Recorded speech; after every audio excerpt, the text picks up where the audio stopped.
With Liam Lawson's promotion to Red Bull Racing, there's one question that needs to be answered. Where does Yuki Tsunoda stand with the team?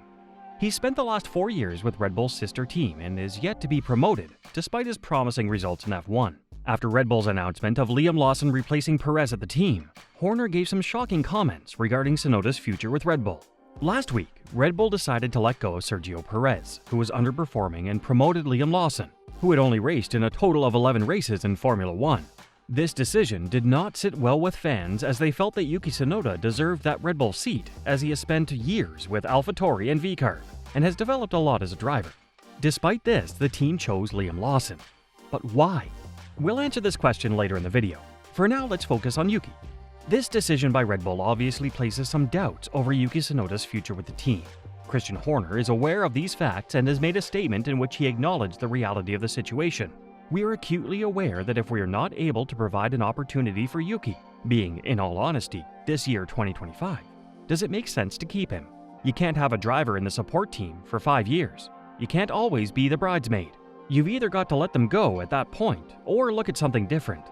Horner might be implicitly stating that Yuki may not be in the Red Bull family after the 2025 season. Red Bull will want Max Verstappen in the team for as long as they can keep him. But there are still some questions on Lawson's capabilities for the team. Let's not forget that Liam Lawson is still a rookie. He drove for 5 races in 2023 and 6 races in 2024. He still needs to get a lot of experience and learn how to control the car while providing the right feedback to the team. In the past, we've seen Red Bull promote some of their drivers a bit too early. After Daniel Ricciardo left the team in 2018, Red Bull brought in Pierre Gasly, who was not able to meet the team's expectations. The car proved to be too difficult for Gasly to get accustomed to. Halfway through the 2019 season, Red Bull replaced Gasly with Albon. The Brit also nearly suffered the same fate.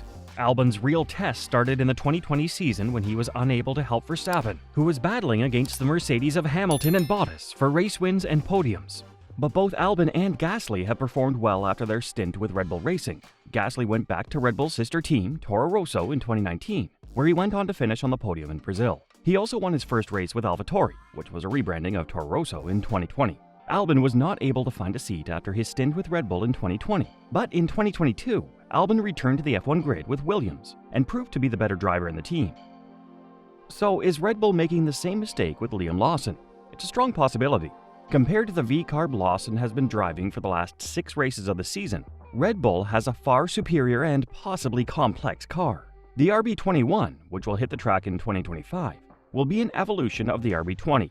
With the added challenge of McLaren, Ferrari, and Mercedes, Liam Lawson will have a difficult job keeping up with Max Verstappen.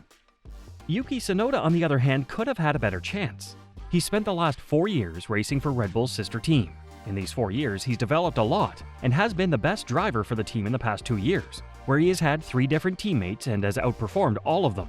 Despite this, Red Bull did not choose him. So what are Yuki's options now? If Tsunoda decides to leave the Red Bull family, he will still have a few options to continue racing in F1. The most obvious option would be with Aston Martin. Red Bull took in Yuki not just because of his talent, but also the influence of Honda. However, starting from the 2026 season, Honda will no longer be associated with Red Bull. Instead, they'll be powering the Aston Martin from that year. So this could bring Yuki to the team as well. Joining Aston Martin could be a good move for Tsunoda. He'll still maintain his relationship with Honda, and at the same time, he'll be joining a team that could potentially be fighting for the championship. Although the Aston Martin team didn't perform too well in 2024, we could see them at the top in 2026. There are a few reasons for that. One is Adrian Newey. He's designed several championship-winning cars for Williams, McLaren, and Red Bull Racing. So there's no argument stating that he can't do so with Aston Martin as well. If Yuki joins the Silverstone-based team, he could be competing for championships. But who would he replace in the team? Both the current Aston Martin drivers, Lance Stroll and Fernando Alonso, signed a multi-year contract with the team earlier this year. This means they could possibly be driving for the team until the end of the 2026 season. However, if history has taught us anything, contracts mean nothing if the drivers don't deliver. Between Alonso and Stroll, the latter has not been very impressive for the team. From his early years in F1, he's never been able to beat his teammate, except for the 2018 season where he beat Sergei Sirotkin. But in the past 2 years, Lance Stroll has not been performing anywhere close to his current teammate, Fernando Alonso. The common perception is that Stroll is still in Formula One because of his father, Lawrence Stroll, who owns the team. However, if the Canadian driver is not able to deliver in 2025, Honda could pressure Aston Martin to replace Stroll with Tsunoda. There's also a chance that Alonso could be replaced in the team. Considering that the Spaniard will be turning 44 years old in 2025, he could very well call it a career after this year and retire, especially if his performances are not meeting expectations. This would open the door for Yuki to step in. End of the day, Yuki is the favorite to replace any one of the Aston Martin drivers if needed, because of his connection to Honda. Another team that could be a potential target for Tsunoda is Cadillac F1.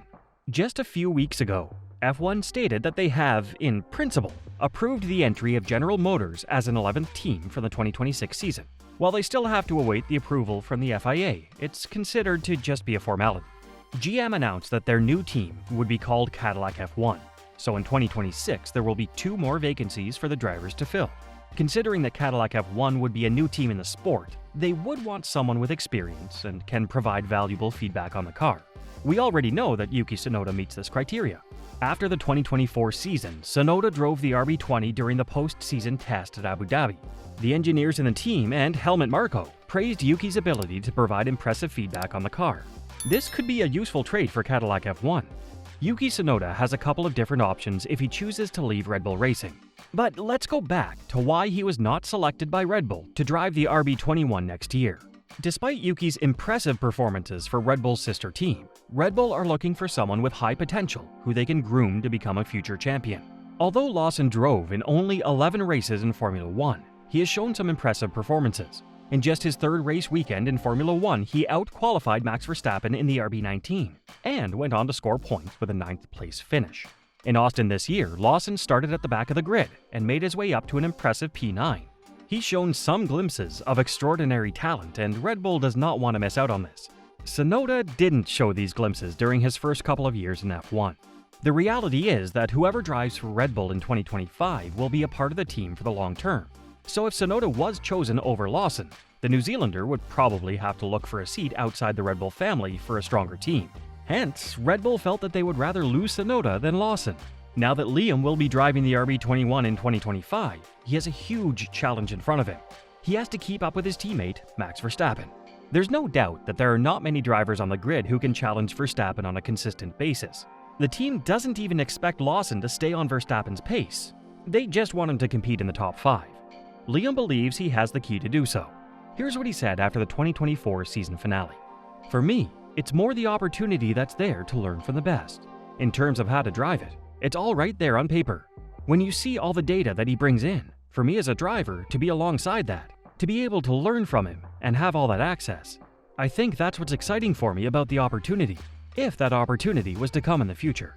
Lawson believes that the key to mastering the Red Bull Challenger is all in the data. He will now spend the rest of the winter break trying to read and understand that data. Even after doing so, he'll have a lot of difficulty staying close to Verstappen in the same car. Ever since Max reached his full potential, no driver has been able to even stay close to him in the same car. If Lawson's not able to meet Red Bull's expectations in his first year with the team, there is a chance that Red Bull will reverse their decision and ask Tsunoda to drive alongside Max. It's going to be very interesting to see how Lawson performs for Red Bull next year. Do you think the team made the right choice by choosing Liam Lawson over Yuki Tsunoda? Also, can Lawson meet Red Bull's expectations in 2025? Post your thoughts in the comment section below.